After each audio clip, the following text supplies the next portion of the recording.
Martin Junot. Je suis chef et propriétaire du restaurant La Montée dans le centre-ville. Et puis, je vais faire une recette à base de pain brioché. Je vais faire une crème glacée au pain brioché toasté. Pour ça, donc, évidemment, on a besoin de pain brioché. On a besoin de sucre. On a besoin d'œufs, de crème ainsi que du lait. On commence très facilement cette recette avec des toasts. Donc, on fait juste trancher le pain. On pourrait les mettre directement au grille-pain. On utilise le bon vieux four, dans ce cas-ci, pour les faire griller. Le but, ça va être de les mettre en poudre. Une fois qu'il est bien sec, ça va prendre quelques petites secondes. Et voilà, ça donne une belle poudre que je vais faire infuser dans la crème puis la porter à ébullition pour que ça goûte le pain grillé.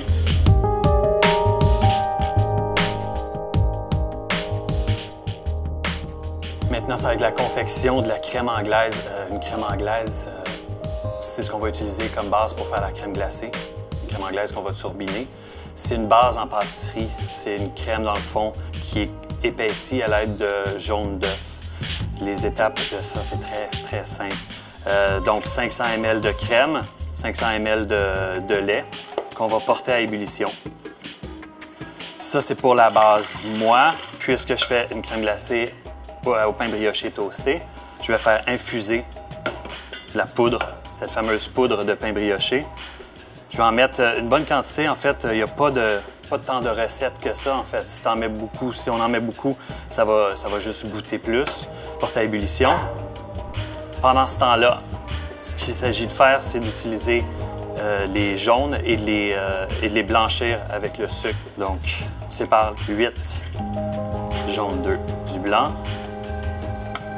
Le sucre avec les jaunes. Et puis, il s'agit de fouetter. Le sucre, éventuellement, va se dissoudre. Et puis, les jaunes, vont blanchir, d'où l'expression blanchir les œufs et le sucre. Comment savoir si c'est prêt?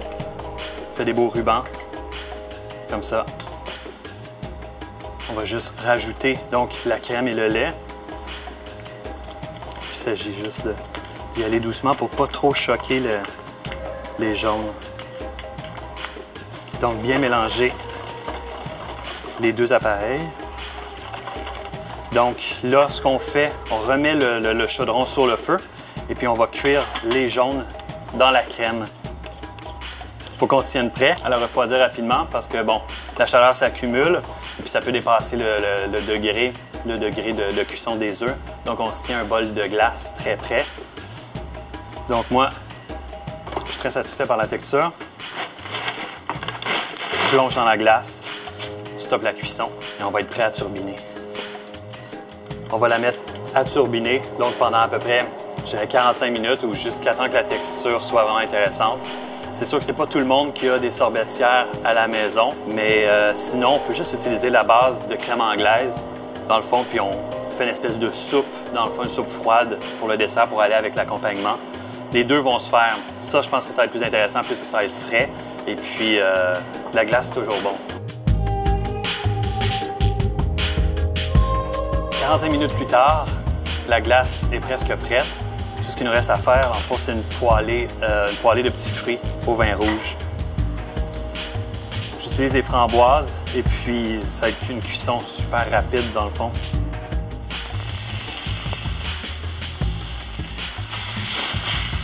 Le beurre est très chaud. Je veux que ça aille vite aussi. Ce que je vais faire, c'est déglacer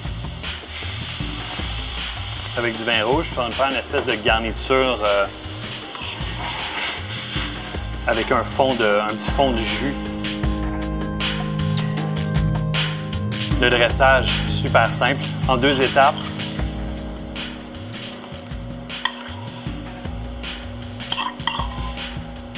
Ce que je vais faire, c'est juste mettre une belle cannelle. Puis voilà. C'est la glace à brioche toastée avec une poêlée de fruits rouges au vin rouge.